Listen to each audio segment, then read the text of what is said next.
আমি তো একটা টপিক আলোচনা করে শেষ করে ফেলছি, কিন্তু জানি না যে ক্লাস থেকে বেরিয়ে গেছি, নেটের ডিসকানেক্ট হয়ে গেছে অটোমেটিক্যালি। আচ্ছা, আমি বলতে চাচ্ছিলাম, শুরুতেই বলছি হলিস্টিক অ্যাপ্রোচ নিয়ে কথা বলছি। এটা হলো মূলত হোমিওপ্যাথির যে মূল, এটাই সামগ্রিকভাবে একটা রোগীকে বিবেচনা করার জন্য এই হলিস্টিক অ্যাপ্রোচই প্রয়োগ করা হয়, যেখানে এটার ভিতরে আছে রোগীর শারীরিক, মানসিক, আবেগজনিত ও সামাজিক অবস্থা, জীবনযাত্রা, পরিবেশ এবং স্বাস্থ্যবিধি, এগুলা সবকিছু মিলে হলিস্টিক অ্যাপ্রোচ বা সামগ্রিক চিন্তা ভাবনা রুগীকে নিয়ে। এটাই, এটার ভিতরে আছে, হলিস্টিক অ্যাপ্রোচের ভিতরে কিন্তু এই হেলথের ব্যাপারটাও আছে। এগুলা বাদ দিলে, যে কোনো একটা যদি আমরা বাদ দেই, তাহলে কিন্তু এই রুগীকে আমরা সঠিকভাবে ট্রিটমেন্ট করতে পারবো না। সে কোন অবস্থায় আছে, সামাজিক কোন অবস্থায় আছে, অথবা তার জীবনযাত্রা, এটা যদি আমরা রুগী লিপিতে বা কেস টেকিং এ যদি না নিই, তাহলে কিন্তু আমরা সঠিকভাবে আগাইতে পারবো না। যে কোনো জায়গায় মিস্টেক হইলেই দেখা যায় যে মেডিসিনটা ভুল হয়ে যাবে। এজন্য সমস্ত কিছু আমাদের লাগবে, কোনোটা ছাড়া কোনোটা হবে না।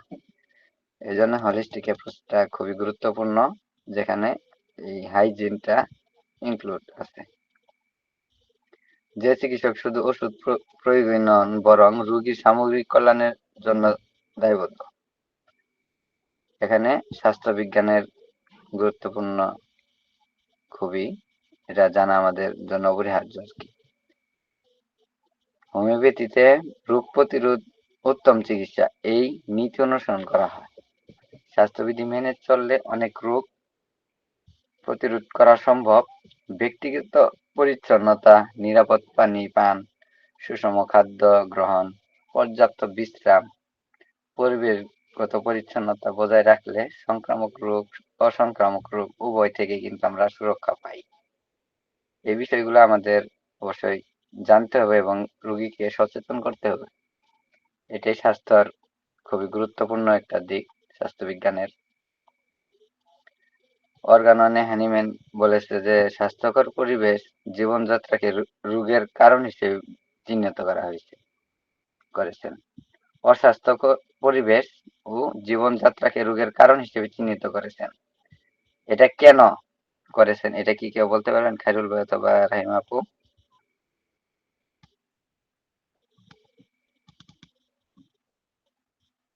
হ্যাঁ, খায়রুল ভাই বলেন।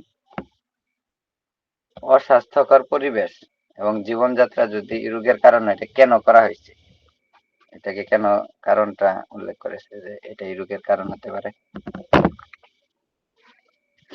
আচ্ছা, আমি বলছি, অস্বাস্থ্যকর পরিবেশ বলতে সে যদি দূষিত পানি পান করে, অথবা বাড়িতে থাকে, অপরিচ্ছন্ন থাকে, সে যদিও স্বাস্থ্যবান থাকে, তাহলে কিন্তু সে আস্তে আস্তে তার জীবনী শক্তি এগুলা গ্রহণ করতে করতে দুর্বল হয়ে যাবে। এর কারণে জীবনী শক্তি যখন দুর্বল হবে, তখনই মূলত রোগের সৃষ্টিটা হবে। জনস্বাস্থ্য জ্ঞান এজন্য চিকিৎসকের খুবই গুরুত্বপূর্ণ এবং এর কারণগুলাও জানা দরকার। রোগীকে উপযুক্ত পরামর্শ দিতে এইটা আমাদের জন্য খুবই গুরুত্বপূর্ণ। হোমিওপ্যাথিক চিকিৎসায় পথ্য বা ডায়েট রেজিমেন্ট একটি অবিচ্ছেদ্য অংশ। খাদ্যাভ্যাস ও জীবনযাত্রার ভূমিকা ব্যাখ্যা করেছেন। স্বাস্থ্যবিজ্ঞানের জ্ঞান থাকলে চিকিৎসক সুষম খাদ্য, পুষ্টি চাহিদা, খাদ্যবাহিত রোগ প্রতিরোধ সম্পর্কে রোগীকে সঠিক নির্দেশনা দিতে পারেন।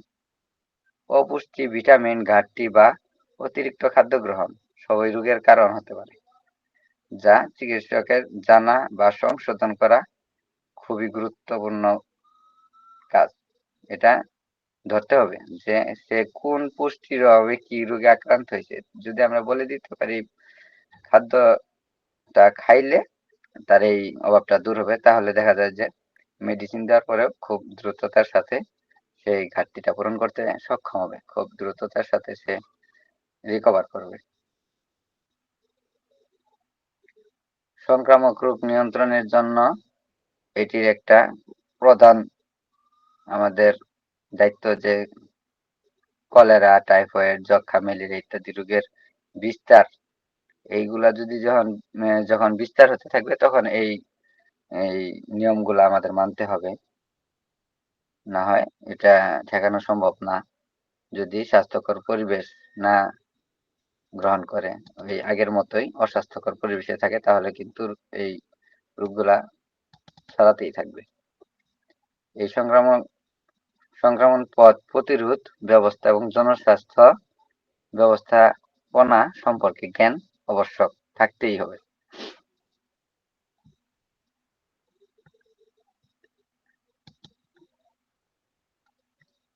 আচ্ছা, আমাদের প্রথম প্রশ্নে যাই।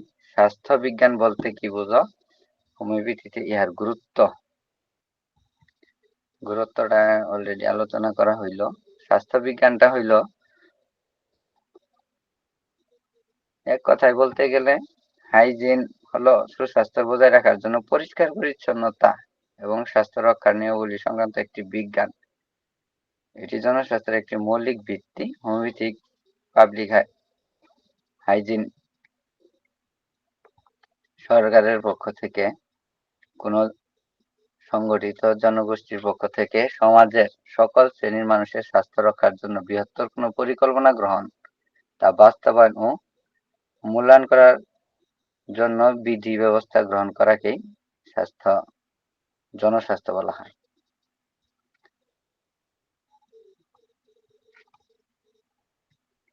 ভিটামিন এ ও বি এর উৎস ও তাদের অভাবজনিত রোগের বর্ণনা।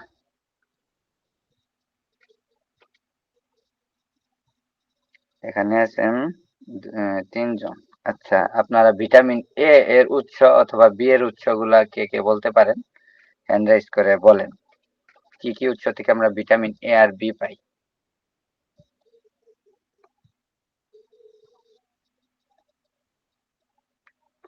আচ্ছা, ভিটামিন এ এবং বি এটা কিন্তু আমাদের জন্য অত্যাবশ্যকীয় একটি পুষ্টি উপাদান।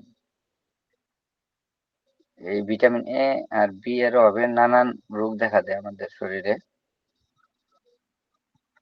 ভিটামিন এ যেখান থেকে আমরা পাই, যকৃৎ মানে কলিজা, মাছের তেল, ডিমের কুসুম, দুধ ও মাখন। আর উদ্ভিদ উৎস থেকে যেগুলা পাবো আমরা, গাজর, পালং শাক, মিষ্টি কুমড়া, পাকা আম, পাকা পেঁপে, হলুদ বর্ণের শাকসবজি, ফলমূলে প্রচুর পরিমাণ ক্যারোটিন থাকে, যা দেহে ভিটামিন এ তে রূপান্তরিত হয়। মূলত এই সবজিতে অথবা এই মাছের তেল, ডিমের কুসুমগুলো ক্যারোটিন থাকার কারণে এটা দেহে যে ভিটামিন এ তে রূপান্তরিত হয়, এটি গ্রহণের ফলে এটা ভিটামিন এ তে রূপান্তরিত হয় এই ক্যারোটিনটা ভেঙে। ভিটামিন এ এর অভাবে যে রোগগুলা হয়, মূলত প্রধান যে রোগটা হয় রাতকানা রোগ, নাইট ব্লাইন্ডনেস, চোখের কর্নিয়া শুষ্ক হয়ে যায়। দীর্ঘস্থায়ী যদি এই অভাবটা দেখা যায় কর্নিয়ার ঘা সৃষ্টি হতে পারে, যার কারণে চোখটা অন্ধ হয়ে যায়।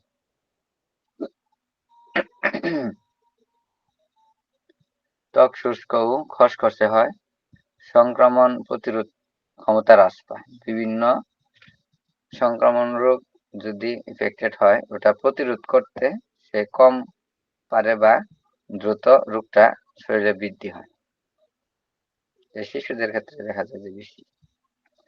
ভিটামিন বি কমপ্লেক্সের উৎস। ভিটামিন বি আসলে একটি কমপ্লেক্স গ্রুপ। এর উৎস হলো লাল চালের কুড়া, গমের ভুসি, ডাল, মাংস, যকৃৎ, দুধ, ডিম, বাদাম, শাকসবজি এবং খামির জাতীয় খাদ্য। এতে ভিটামিন বিটা থাকে। বিশ্ব স্বাস্থ্য সংস্থা কি? উহার উদ্দেশ্য বর্ণনা করো। বিশ্ব স্বাস্থ্য সংস্থাটা কি? বিশ্ব স্বাস্থ্য সংস্থা হলো ওয়ার্ল্ড হেলথ অর্গানাইজেশন, WHO, যার ফুল মিনিং হলো ওয়ার্ল্ড হেলথ অর্গানাইজেশন, জাতিসংঘের অধীনে একটি আন্তর্জাতিক স্বাস্থ্য সংস্থা। এটি মূলত 1948 সালে 7 এপ্রিল এটি প্রতিষ্ঠিত করা হয়। আর সদর দপ্তর হচ্ছে সুইজারল্যান্ডের জেনেভা শহরে অবস্থিত। বিশ্বের সকল দেশের মানুষের স্বাস্থ্য সর্বোচ্চ মান অর্জনে এর মূল লক্ষ্য। বর্তমানে প্রায় 194টি সদস্য রাষ্ট্র এই সংস্থার অন্তর্ভুক্ত। এর উদ্দেশ্যগুলো হলো 1 নাম্বার রোগ নিয়ন্ত্রণ ও প্রতিরোধ। সংক্রামক ব্যাধি যেমন ম্যালেরিয়া, যক্ষ্মা, কলেরা, এইডস প্রভৃতি রোগ নিয়ন্ত্রণে নির্মূল করা। এর জন্য তারা টিকার কর্মসূচির মাধ্যমে দেখা যায় যে এই রোগটা প্রতিরোধ করে। আরেকটা হচ্ছে মাতৃ ও শিশুর স্বাস্থ্য উন্নয়ন। মাতৃমৃত্যু ও শিশু মৃত্যুর হার কমানোর জন্য প্রসূতি ও শিশুর স্বাস্থ্যসেবা নিশ্চিত করে। পুষ্টিহীনতা দূর করার জন্য বিভিন্ন কর্মসূচি পালন করে, যখন ভিটামিন এ ক্যাপসুল খাওয়ানো হয়, এটাও তাদের কাজের একটা অন্তর্ভুক্ত। পরিবেশগত স্বাস্থ্য রক্ষা, এখানে আছে বিশুদ্ধ পানি সরবরাহ, স্যানিটেশন ব্যবস্থা উন্নয়ন এবং পরিবেশগত স্বাস্থ্য সংরক্ষণে সহায়তা করা। পরিবেশ পরিষ্কার পরিচ্ছন্ন আর বিভিন্ন মহামারী রোগ সম্পর্কে সতর্কতা জারি ও জরুরি স্বাস্থ্যসেবা সমন্বয় করা। স্বাস্থ্য শিক্ষা ও গবেষণা, স্বাস্থ্য শিক্ষা প্রচার, চিকিৎসা, গবেষণা, সহযোগিতা এবং ওষুধের মান নিয়ন্ত্রণ করা, এগুলা মূলত এই সংস্থার থেকেই নিয়ন্ত্রিত। আর আছে উন্নয়নশীল দেশগুলিতে স্বাস্থ্য অবকাঠামো গড়ে তোলা, কারিগরি ও আর্থিক সহায়তা প্রদান। এটা বিভিন্ন দেশেই আছে, হাতে কলমে শিক্ষা। কলেরা রোগের আক্রমণ ও প্রতিরোধের উপায়, এটা একটা ইম্পর্টেন্ট প্রশ্ন। কলেরা একটি মারাত্মক সংক্রামক ব্যাধি, পানিবাহিত রোগ, যা ভিব্রিও কলোরি নামক জীবাণু দ্বারা সৃষ্ট। এই রোগে আক্রান্ত ব্যক্তি তীব্র পাতলা পায়খানা ও বমি হয়। এর ফলে দ্রুত পানি শূন্যতা ও মৃত্যুর দিকে যেতে পারে। কলেরা রোগের আক্রমণ ও প্রতিরোধের উপায়, কলেরা জীবাণু দূষিত পানীয় খাদ্যের মাধ্যমে মানবদেহে প্রবেশ করে। আক্রান্ত রোগীর মলমূত্র থেকেও জীবাণু খাদ্যে মিশ্রিত হয়ে ব্যক্তিকে আক্রমণ করতে পারে। এটা মূলত দেখা যায় যে বেশিরভাগ মাছই এই রোগ ছড়াতে খুবই কার্যকরী ভূমিকা পালন করে। তারা পচা ড্রেন অথবা মলমূত্রে বসে, এটা আবার খাবারে বসার ফলে দেখা যায় যে ওইখান থেকে জীবাণুটা আরেক মানুষের খাদ্যটা গ্রহণ করলে ওইখানে জীবাণুটা যায়, পরবর্তীতে দেখা যায় যে তারও কলেরা রোগে আক্রান্ত হয়েছে। সেজন্য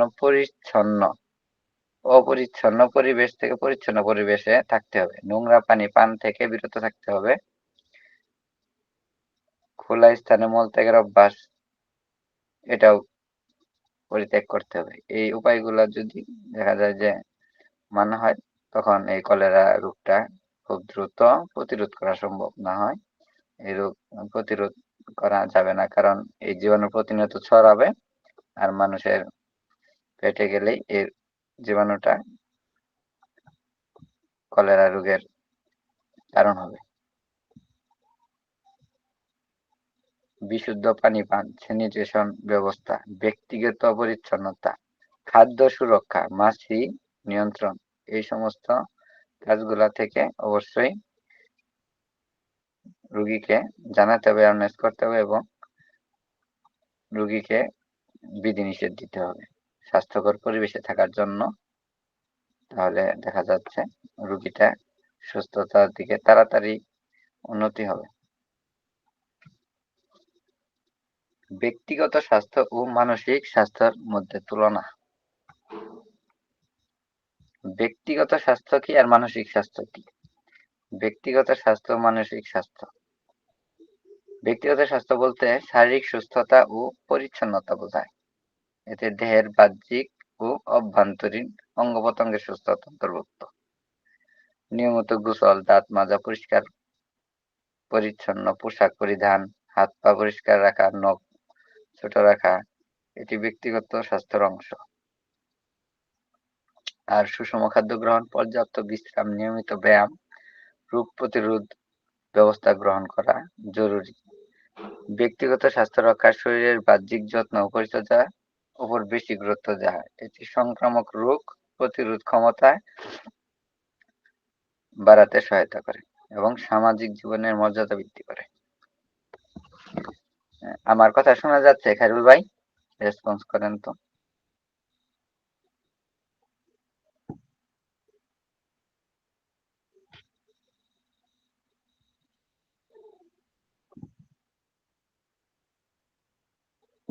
কেউ কথা কি শুনতে পাচ্ছেন আমার?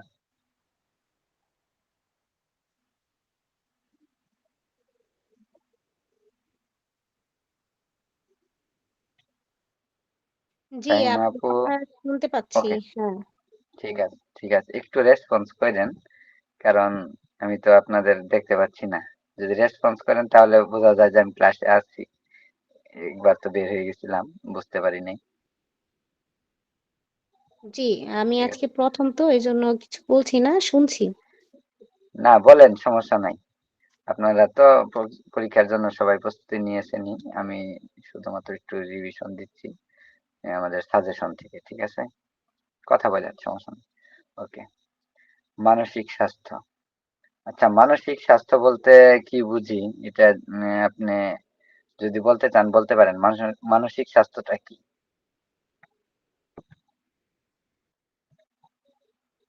রাহিমা আপু? ভাইয়া আপনি বলেন, শুনছি। ওকে, ঠিক আছে। আচ্ছা, মানসিক স্বাস্থ্য বলতে মনের ভারসাম্য, আবেগ নিয়ন্ত্রণ এবং মানসিক প্রশান্তি বোঝায়। ঠিক আছে, এটি চিন্তা, অনুভূতি, আচরণের সঙ্গে সম্পর্কিত। মানসিক চাপ, দুশ্চিন্তা, বিষণ্ণতা থেকে মুক্ত থাকা মানসিক স্বাস্থ্যের লক্ষণ। ঠিক আছে, মানসিক ইতিবাচক চিন্তাভাবনা, সামাজিক সম্পর্ক বজায় রাখা এবং আত্মবিশ্বাস বৃদ্ধি মানসিক সুস্থতার জন্য প্রয়োজনীয় এবং দরকার। মানসিক স্বাস্থ্য ভালো থাকলে ব্যক্তি কর্মক্ষম ও সুখী জীবনযাপন করতে পারে। এটি ব্যক্তিত্ব বিকাশ ও সামাজিক সম্পর্ক উন্নয়নে সহায়ক। মূলত মানসিকভাবে যদি একটা মানুষ সুস্থ থাকে তাহলে তার কর্মক্ষমতা, মানে কাজের প্রতি যে তার ইচ্ছা শক্তি, এটা তার ভালো থাকবে, তার মন ফুরফুরা থাকবে, তার সবকিছুই ভালো লাগবে। আর যদি এটার ভিতরে ব্যাঘাত ঘটে অথবা দুশ্চিন্তা বিষণ্ণতা ঢুকে তাহলে কিন্তু সে এগুলা থেকে বিমুখ হয়ে যাবে। তখনই সে মানসিকভাবে অসুস্থ, তার কোনো কিছু ভালো লাগবে না, এই একটা অবস্থা হবে।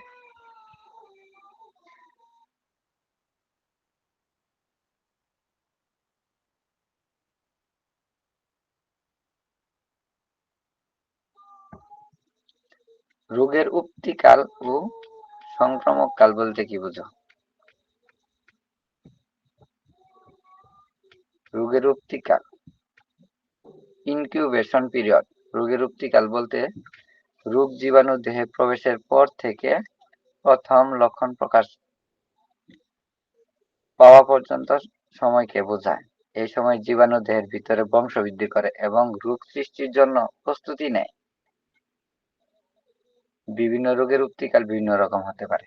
যেমন কলেরা রোগের উত্তিকাল কয়েক ঘন্টা থেকে 5 দিন, টাইফয়েড 7 থেকে 21 দিন, হামের 10 থেকে 14 দিন এবং জলাতঙ্কের 10 দিন থেকে কয়েক মাস পর্যন্ত হতে পারে। এই সময় রোগীর বাহ্যিকভাবে সুস্থ মনে হলেও দেহের ভিতরে রোগ বিকশিত হতে থাকে। রোগের সংক্রমণ কাল বা পিরিয়ড অফ কমিউনিকেবিলিটি। ঠিক আছে, রোগের সংক্রমণকাল বলতে সেই সময়কে বোঝায় যখন আক্রান্ত ব্যক্তি অন্যদের মধ্যে রোগ ছড়াতে সক্ষম হয়। সংক্রমণকাল ওইটাই যদি যে রোগে আক্রান্ত তার রোগটা অন্যদের ছড়ানোর জন্য সে সক্ষমতা অর্জন করে, তখনই এটা সংক্রমণকাল বিবেচনা করা হয়। এই সময় রোগীর দেহ থেকে জীবাণু নির্গত হয় এবং সুস্থ ব্যক্তিকে আক্রান্ত করতে পারে। সংক্রমণকাল রোগের লক্ষণ প্রকাশের আগে, সময় এবং পরেও চলতে পারে। লক্ষণ প্রকাশের সময় অথবা আগেও, লক্ষণ প্রকাশের আগেও এটা ছড়াইতে পারে। যেমন কোভিড-19 সংক্রমণের সময়কাল লক্ষণ প্রকাশের 2 দিন আগে থেকে শুরু হয়ে লক্ষণ প্রকাশের 10 দিন পর্যন্ত অন্যদের মধ্যে রোগ ছড়াতে সক্ষম হয়। যে রোগে আক্রান্ত সে সিমটম প্রকাশের আগেই তার কাছ থেকে এই জীবাণুটা আরেক জায়গায় ছড়াতে পারে। এটা কোভিড-19 এরকম হয়েছে। এটাই মূলত রোগের সংক্রমণ কাল। খাবার পানি বিশুদ্ধ করার সাধারণ পদ্ধতিগুলো কি? এটা সহজ প্রশ্ন। বিশুদ্ধ পানি গ্রহণ করার যে পদ্ধতিগুলো আছে, ফোটানো পদ্ধতি আছে, এটি সবচেয়ে সহজ ও কার্যকর পদ্ধতি। কমপক্ষে 20 থেকে 15 মিনিট যদি পানি ফোটানো হয় তাহলে এখানে জীবাণু থাকলে তা মারা যায় এবং পরিষ্কার পাত্রে সংরক্ষণ করলে এটা জীবাণুমুক্ত হয়। আরেকটা হচ্ছে ছাঁকন পদ্ধতি। পরিষ্কার কাপড় বা বালি নুড়ি দিয়ে পানি ছেঁকে নিলে ভারসাম্য ময়লা ও কিছু জীবাণু দূর হয়। তবে শুধু ছাঁকনই যথেষ্ট নয়, এটা পরে আবার ফোটাইতে হয়। যদি পানিতে অতিরিক্ত ময়লা থাকে তাহলে এই পদ্ধতিটা ব্যবহার করে পানিটা ছাঁকন প্রক্রিয়া শেষে কিন্তু আবার এই পানিটা ফুটিয়ে নিতে হবে ছাঁকন পদ্ধতির মাধ্যমে। আর ক্লোরিন প্রয়োগ করে ব্লিচিং পাউডার বা ক্লোরিন ট্যাবলেট পানিতে মিশিয়ে জীবাণুমুক্ত করা যায়। প্রতি 10 লিটার পানিতে আধা চা চামচ ব্লিচিং পাউডার মিশিয়ে 30 মিনিট রাখলে দেখা যায় যে পানিটা বিশুদ্ধ হয়। ফিটকিরি প্রয়োগ করেও এরকম জীবাণুমুক্ত করা হয় পানিকে। তবে শুধু পানি পরিষ্কার করে জীবাণুনাশক নয়, এটি পানি পরিষ্কার হবে কিন্তু জীবাণুগুলা দূর হবে না এই ফিটকিরি প্রয়োগ করলে। আর পানির ফিল্টার, আধুনিক ফিল্টার ব্যবহার করে পানি থেকে জীবাণু ও ক্ষতিকর রাসায়নিক পদার্থ দূর করা যায়।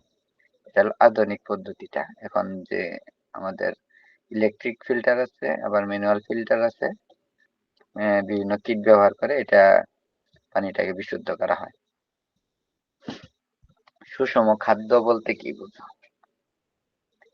সুষম খাদ্যটা কি? সুষম খাদ্য বলতে এমন খাদ্যকে বোঝায় যাতে দেহের প্রয়োজন অনুযায়ী সকল পুষ্টি উপাদান থাকে। যে খাদ্যে সঠিক পরিমাণে ও সঠিক অনুপাতে তাকে মূলত সুষম খাদ্য বলা হয়। একজন সুস্থ মানুষের দৈনন্দিন কাজকর্ম বৃদ্ধি ও রোগ প্রতিরোধ ক্ষমতা বজায় রাখার জন্য সুষম খাদ্য অত্যাবশ্যক। সুষম খাদ্য গ্রহণে দেহ সুস্থ ও কর্মক্ষম থাকে এবং রোগ প্রতিরোধ ক্ষমতা বৃদ্ধি পায়। যে সমস্ত খাদ্যে উপাদানে এই সুষম খাদ্যের যে উপাদানগুলো আছে সেগুলো হলো শর্করা, কার্বোহাইড্রেট। এটি দেহের প্রধান শক্তির উৎস। ভাত, রুটি, আলু, চিনি প্রভৃতি খাদ্যে শর্করা পাওয়া যায়। দৈনিক খাবারে ৫৫ থেকে ৬০% শর্করা থাকা উচিত। আমিষ আছে, আমিষ প্রোটিন, দেহ গঠন, ক্ষয়পূরণ, দেহ বৃদ্ধির জন্য আমিষ প্রয়োজন। এখানে আছে মাছ, দুধ, ডিম, ডাল প্রভৃতির প্রচুর আমিষ থাকে।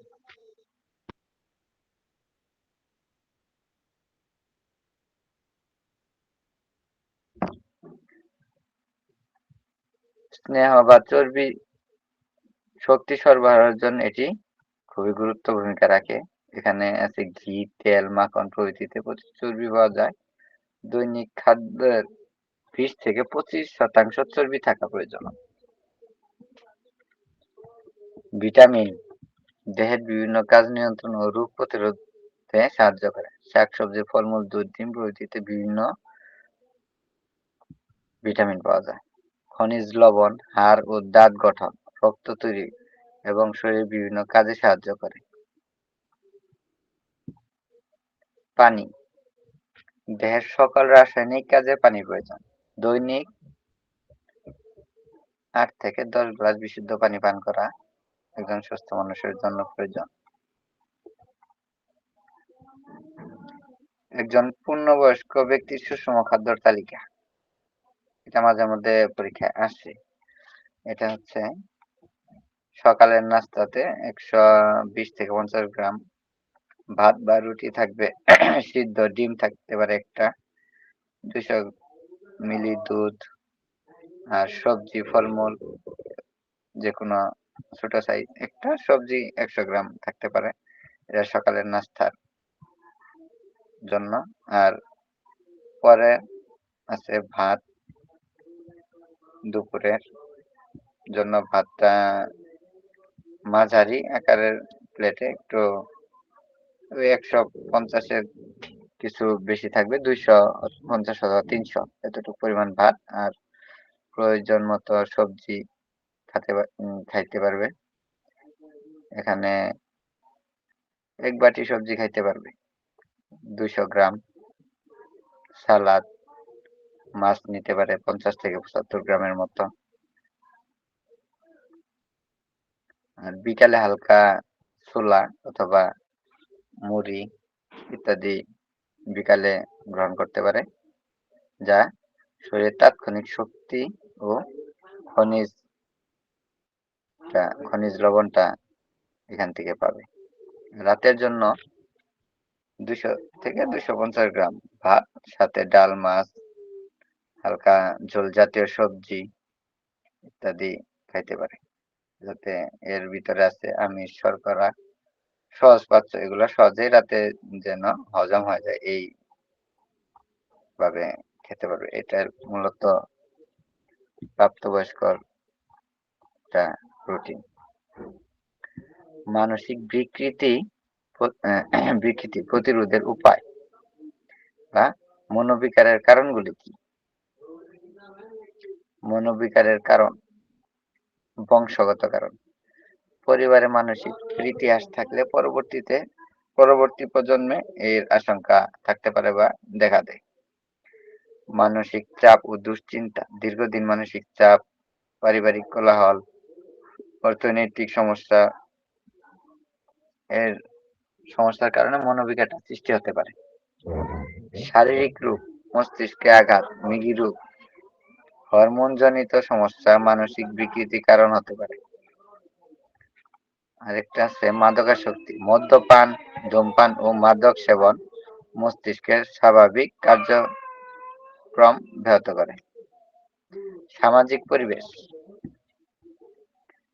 দুর্ব্যবহার, নির্যাতন, একাকিত্ব মানসিক স্বাস্থ্যের জন্য খুবই ক্ষতিকর, এবং এই পরিবেশে মানুষ থাকলে দেখা যায় যে তারও মনটা বিকৃতি হয়ে যেতে পারে। আর এর প্রতিরোধের উপায় কি? পারিবারিক সহযোগিতা এর জন্য একটা খুবই গুরুত্বপূর্ণ। পরিবারের সদস্যর সঙ্গে সুসম্পর্ক বজায় রাখা এবং মানসিক সমস্যা নিয়ে আলোচনা করা জরুরি। পরিবারের সাথে মিলেমিশে থাকলে দেখা যায় যে তার সমস্যাটা কমে যাবে, এবং তাদের সাথে কথাবার্তা বলতে কিন্তু গুমরা হয়ে থাকা যাবে না। মানসিক চাপ নিয়ন্ত্রণ: এর জন্য যোগ ব্যায়াম, ধ্যান, বিশ্রাম, এটা করলে মানসিক চাপটা কমতে সাহায্য করে। স্বাস্থ্যকর জীবনযাপন: নিয়মিত ব্যায়াম, সুষম খাদ্য ও পর্যাপ্ত ঘুম, এটা কিন্তু মানসিক স্বাস্থ্য রক্ষার জন্য খুবই গুরুত্বপূর্ণ একটা সহায়ক। কারণ এর ঘুমটা কম হইলে মানসিক স্ট্রেস বেড়ে যায়। সারাদিন যদি ঘুম সঠিকভাবে না হয়, রাত্রে দেখা যায় সারাদিনটা খারাপ যায়, ঘুম আসে না। এই একটা পরিস্থিতির জন্য স্বাস্থ্যটাও খারাপ যায় সারাদিন। মাদক পরিহার: মদ, ধূমপান ও মাদক থেকে দূরে থাকা অপরিহার্য। সামাজিক কার্যক্রম বলতে সামাজিক বিভিন্ন অনুষ্ঠান, খেলাধুলা, বিনোদনে অংশগ্রহণ।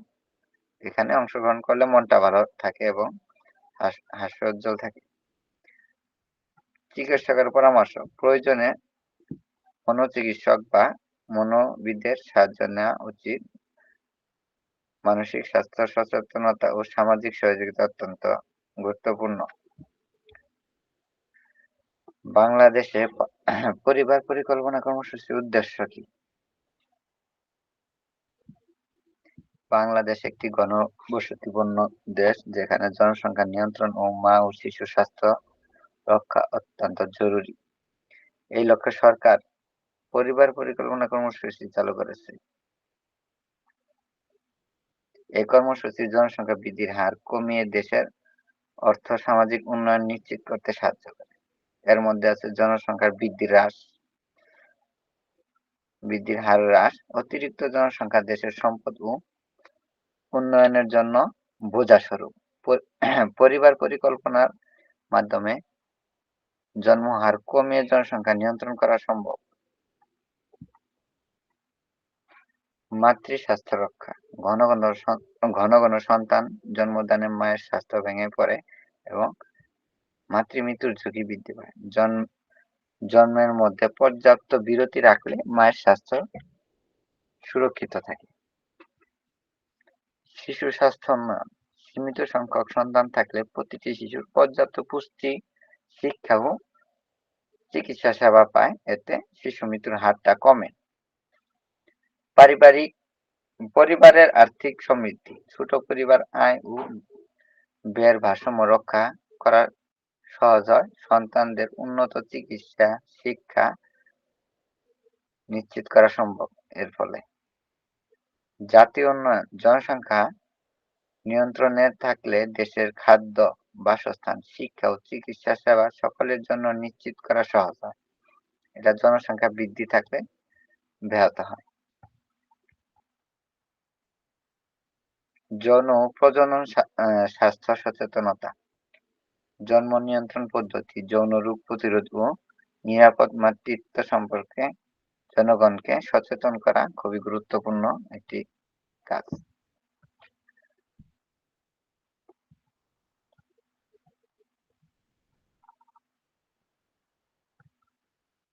আরেকটা প্রশ্ন হলো হাম ও জল বসন্তের মধ্যে পার্থক্য।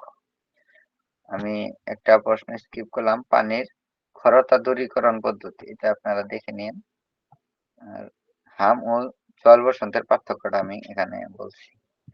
হাম ও জল বসন্ত ওই ভাইরাস জনিত সংক্রামক রোগ যা শিশুদের মধ্যে বেশি দেখা দেয়, তবে এর কারণ, লক্ষণ ও প্রকৃতি স্পষ্ট পার্থক্য রয়েছে। হাম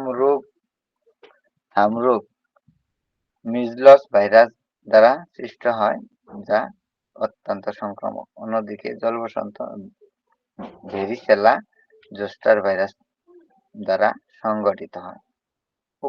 হামের উক্তিকাল 10 থেকে 14 দিন, জল বসন্তের উক্তিকাল 14 থেকে 21 দিন।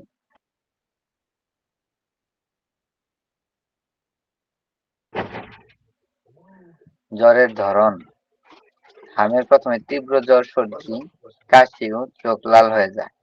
জল বসন্তে হালকা জ্বর হয় এবং তা দ্রুত কমে যায়। গুটির প্রকৃতি, হামের ফুসকুড়ি লাল রঙের এবং মুখ থেকে শুরু হয়ে সারা শরীরে ছড়িয়ে পড়ে। এগুলি সমতল ও একসঙ্গে দেখা দেয়। জল বসন্তের গুটি পানিপূর্ণ ফোসকা হিসেবে দেখা দেয়, যা বিভিন্ন স্তরে থাকে, কিছু নতুন, কিছু পুরাতন, এইভাবে দেখা দেয়। চুলকানি, হামের চুলকানি কম হয় বা থাকে না। জল বসন্তে তীব্র চুলকানি হয়, রোগীকে অস্বস্তিতে ফেলে দেয়। হাম MMR টিকা দিয়ে প্রতিরোধ করা যায়, জল বসন্ত ভেরিসেলা টিকা দিয়ে প্রতিরোধ করা সম্ভব।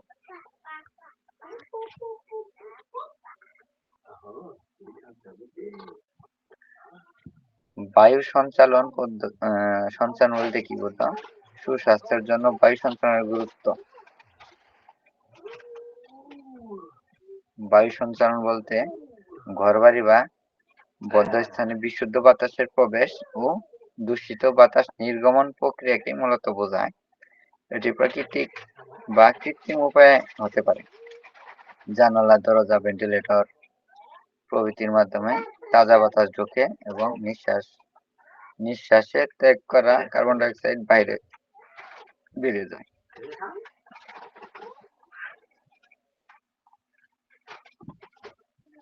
সুস্বাস্থ্যের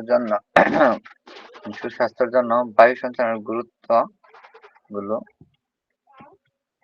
হলো অক্সিজেনের সরবরাহ, বায়ু সঞ্চালনের মাধ্যমে তাজা বাতাস ঘরে প্রবেশ করে, যা শ্বাস প্রশ্বাসের জন্য অপরিহার্য অক্সিজেন সরবরাহ করে। অক্সিজেনের অভাবে শরীর দুর্বল ও অসুস্থ হয়ে যেতে পারে।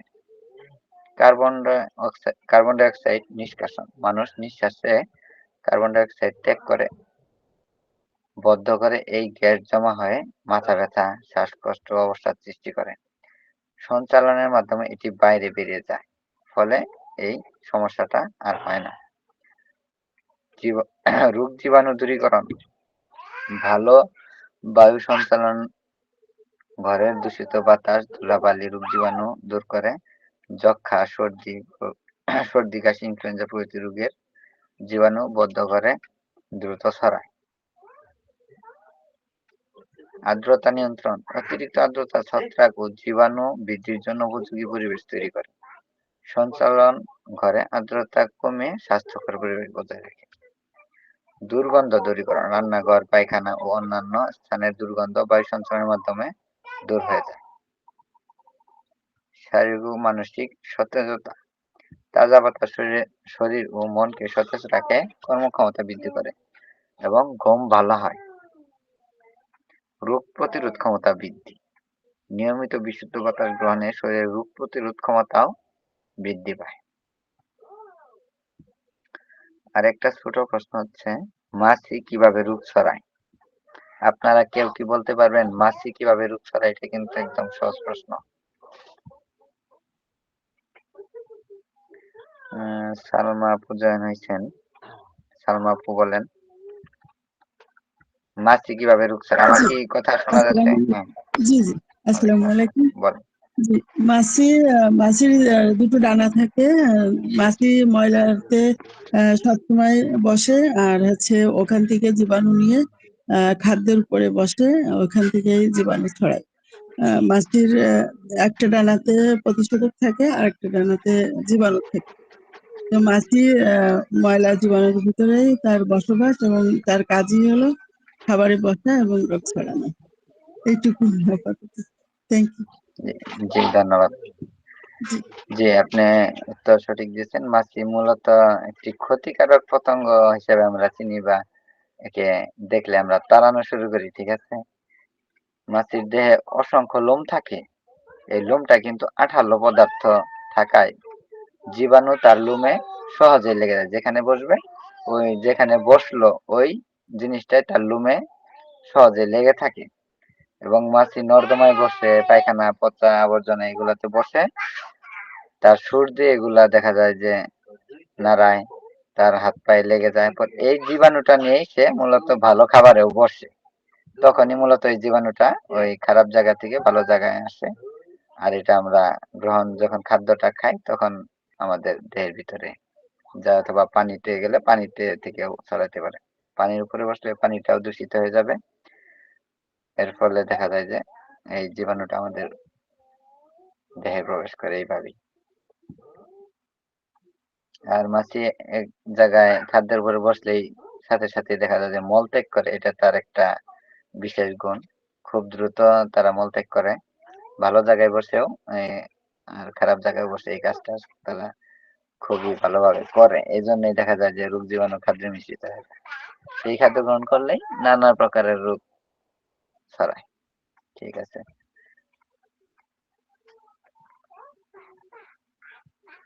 সংক্রামক ব্যাধি। সংক্রামক ব্যাধি কাকে বলে? ৩টি সংক্রামক ব্যাধির নাম লিখো। আচ্ছা, সংক্রামক ব্যাধি বলতে আপনারা কি বুঝেন? বলতে পারবেন সংক্রামক ব্যাধিটা কি মূলত?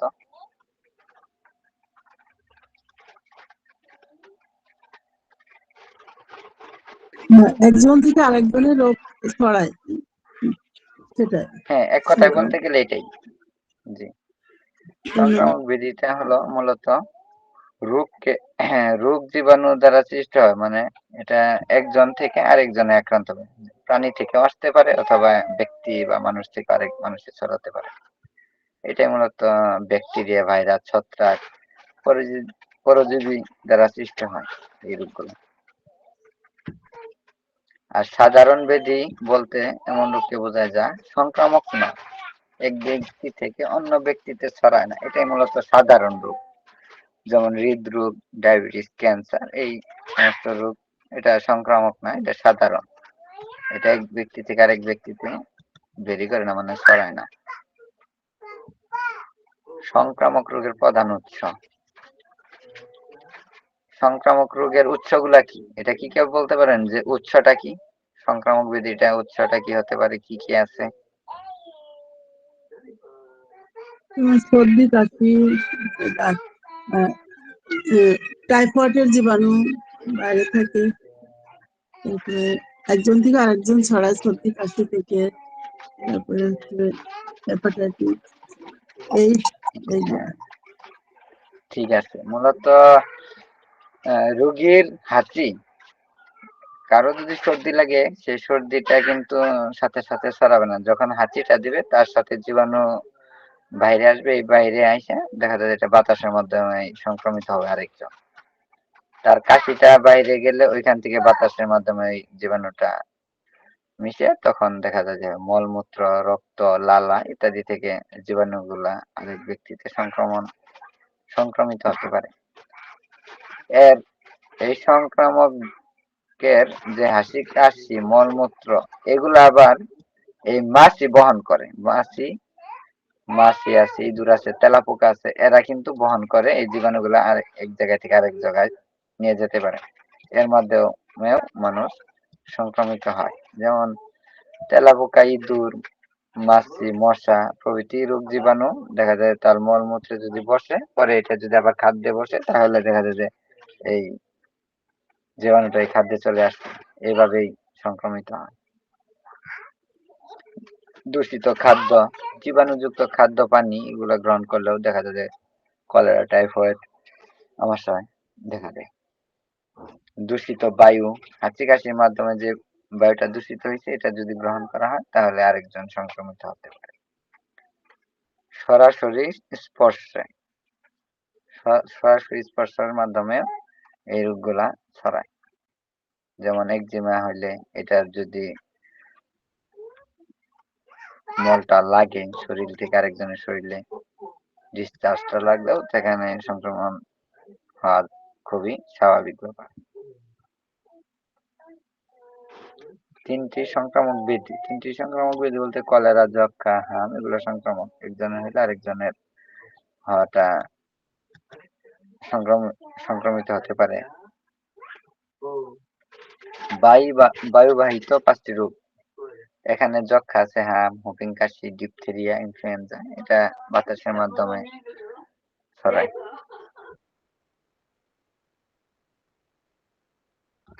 আচ্ছা, ভাইরাস আর ব্যাকটেরিয়া এই দুইটা কি একই নাকি পার্থক্য আছে, কেউ কি বলতে পারবেন?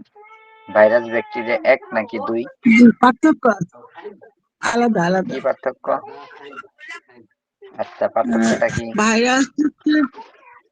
ভাইরাস বহন করে, আর হচ্ছে ব্যাকটেরিয়া খাবারে, দূষিত খাবারে, ফাঙ্গাস বা এটা থেকে আসে ব্যাকটেরিয়া। আসলে আমি এড করছি, ভাইরাসটা আসলে এত ক্ষুদ্র যা অণুবীক্ষণ যন্ত্র ছাড়া কিন্তু দেখা যায় না। আর ব্যাকটেরিয়া এটা ব্যাকটেরিয়া তুলনামূলক বড় এবং সাধারণ অণুবীক্ষণ যন্ত্র দিয়ে এটা দেখা যায়। আর ভাইরাসটা ইলেকট্রন মাইক্রোস্কোপ প্রয়োজন হয় দেখার জন্য, একদম খুবই সূক্ষ্ম, ছোট।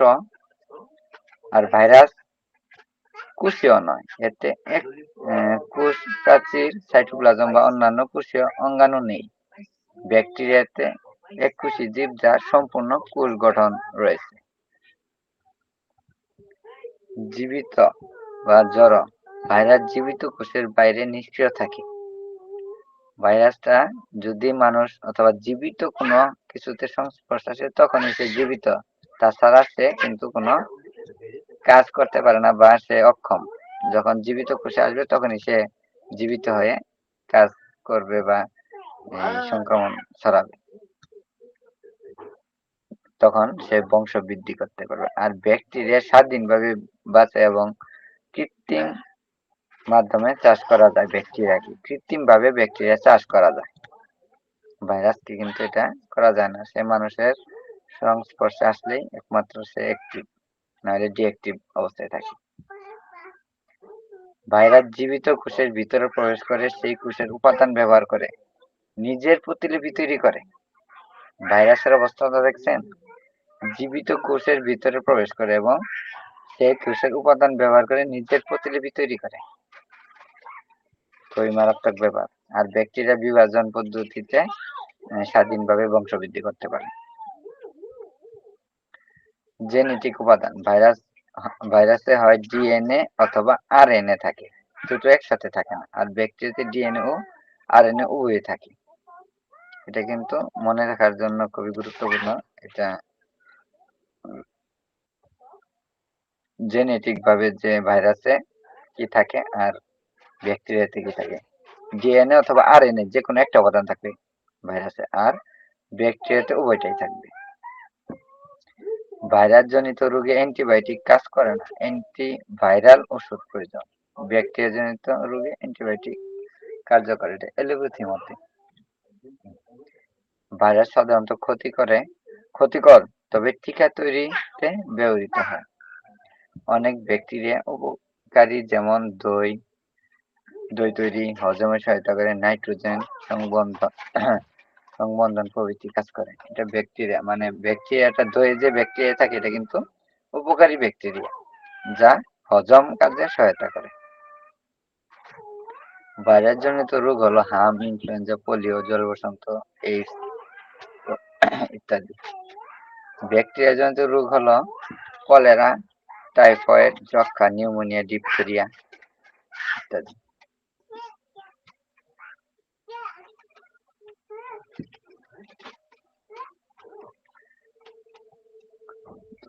আমার তো সময় শেষ, প্রশ্ন তো অনেক আছে, আমি কিছু প্রশ্ন স্কিপ করে যাচ্ছি। ইম্পর্টেন্ট প্রশ্নগুলো আমি বলি।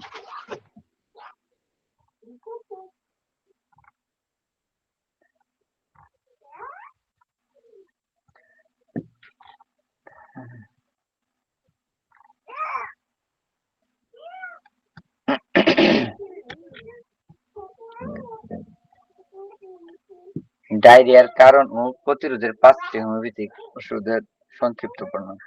ডায়রিয়ার কারণ। ডায়রিয়া বা উদরময় হলো পাতলা পায়খানা, একটি রোগ যেখানে দিনে 3 বার ততোধিকবার পাতলা পায়খানা হয়, জলীয় মলত্যাগ হয়। এটি শিশু, প্রাপ্তবয়স্ক উভয়ের মধ্যে দেখা দিতে পারে।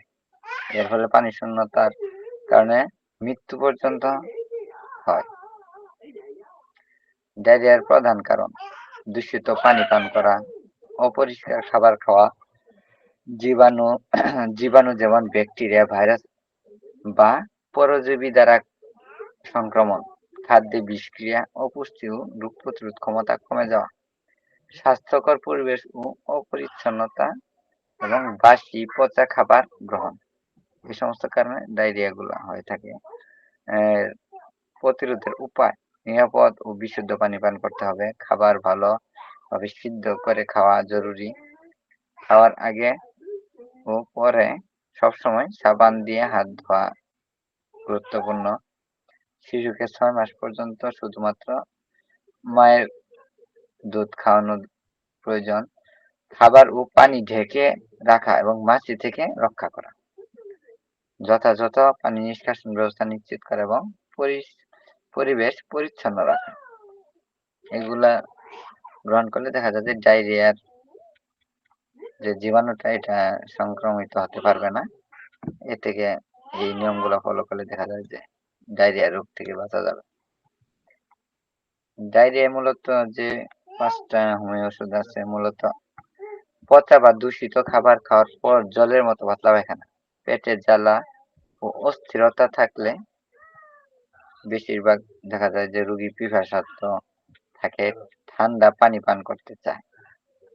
এই সময় আর্সেনিক অ্যালবামটা খুবই ভালো কাজ করে। অতিরিক্ত পাতলা পায়খানা ও বমি একসাথে হলে শরীর ঠান্ডা হয়ে যায় এবং দুর্বল অনুভূত হলে এই ভ্যারেট্রাম অ্যালবামটা এখানে গুরুত্বপূর্ণ ভূমিকা পালন করে। রোগীর প্রচন্ড পানি শূন্যতা দেখা যায়। এই ক্ষেত্রে ব্যারিস্টার অ্যালবামটা আমরা চিন্তা করতে পারি। সকালে উঠেই প্রচুর পাতলা পায়খানা, পেটে গড়গড় শব্দ, দুর্বলতা থাকলে এই ওষুধটা উপকার। পডোফাইলাম। আর শিশুর দাঁত ওঠার সময় ডায়রিয়া হলে বিশেষভাবে এটা কাজ করে পডোফাইলামটা। চায়না। দীর্ঘস্থায়ী ডায়রিয়া কারণে শরীর দুর্বল হয়ে গেলে, পেট ফুলে যায় এবং হজম শক্তি কমে গেলে চায়নাটা আমরা চিন্তা করতে পারি। অতিরিক্ত গ্যাস বা অবসাদে ভুগে।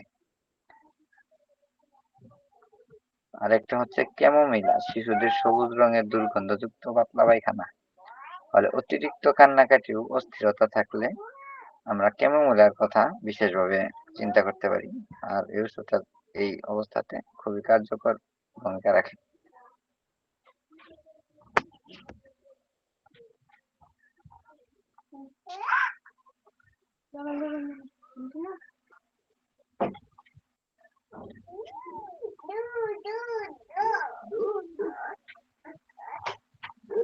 লাস্ট প্রশ্ন, সময় যেহেতু শেষের দিকে।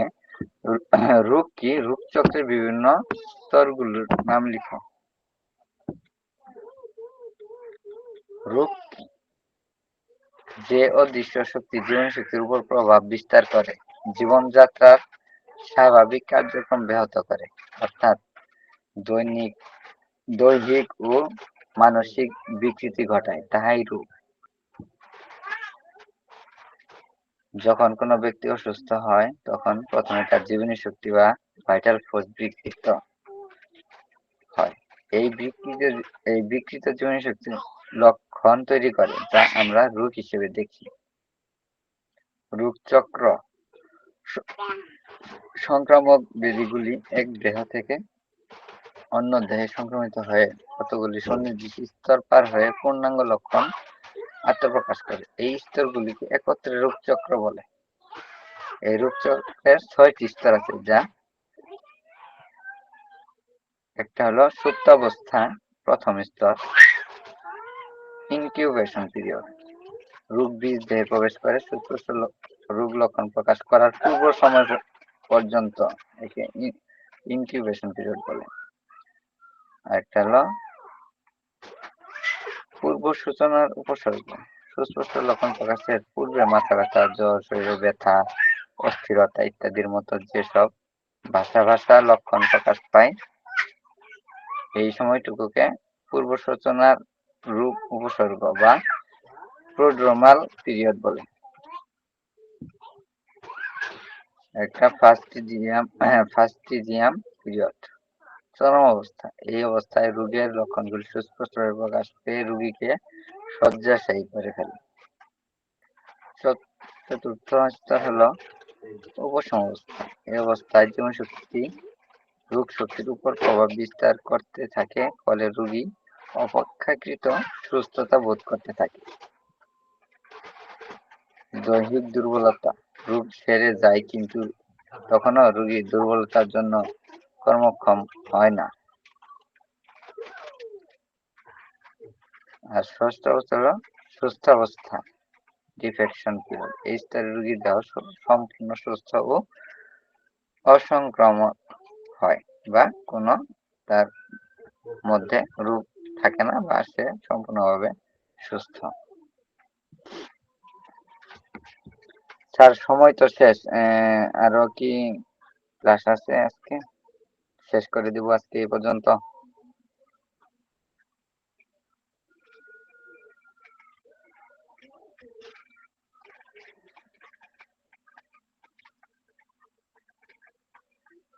স্যার আছেন? সম্পূর্ণ শেষ করতে পারি নাই, কিছু প্রশ্ন স্কিপ করে রিভিশনটা দিলাম যেহেতু সময় শর্ট।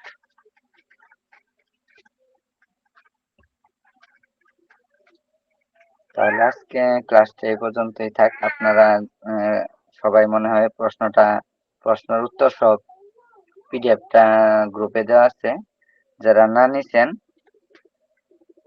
তারা এই উত্তরপত্রটা সংগ্রহ করেন আর রিভিশন দেন, পরীক্ষার জন্য ভালোভাবে প্রিপারেশন নেন। এইবারকার পরীক্ষা কিন্তু একটু হার্ড হবে, একটু না ভালো রকমের হার্ড হতে পারে, এই জন্যই ভালোভাবে একটু প্রস্তুতি নিতে হবে সবাইকে। ঠিক স্যার আছে, সবাইকে। পিডিএফটা কোথায় পাবো স্যার? পিডিএফটা আপনি কি নতুন আমাদের গ্রুপে জি জয়েন হয়েছেন, আজকে মানে আমাদের? আজকে আচ্ছা, আজকে পিডিএফটা আমি স্যারকে আচ্ছা, অ্যাডমিন প্যানেলে যে আছেন আপু, স্যারি আপু আছেন যদি থাকেন, তাহলে আবার এই আমাদের পিডিএফটা একটু দিয়ে দিন, যারা নতুন তারা পাবে আর কি।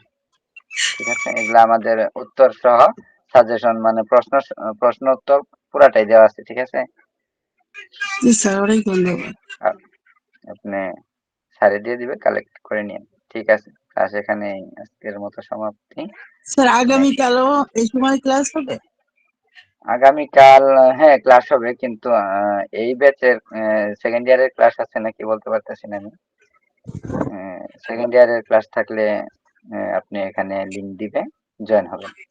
কোন মাস থেকে শুরু হয় স্যার এই ক্লাসটা? আমি তো জানতাম না আসলে। এটা মূলত আমাদের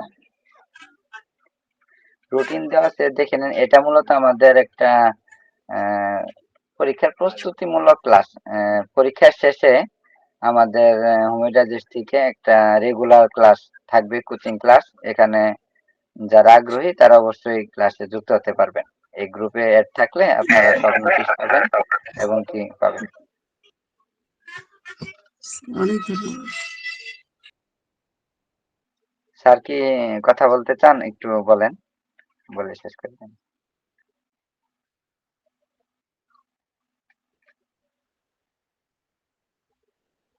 আচ্ছা, ঠিক আছে।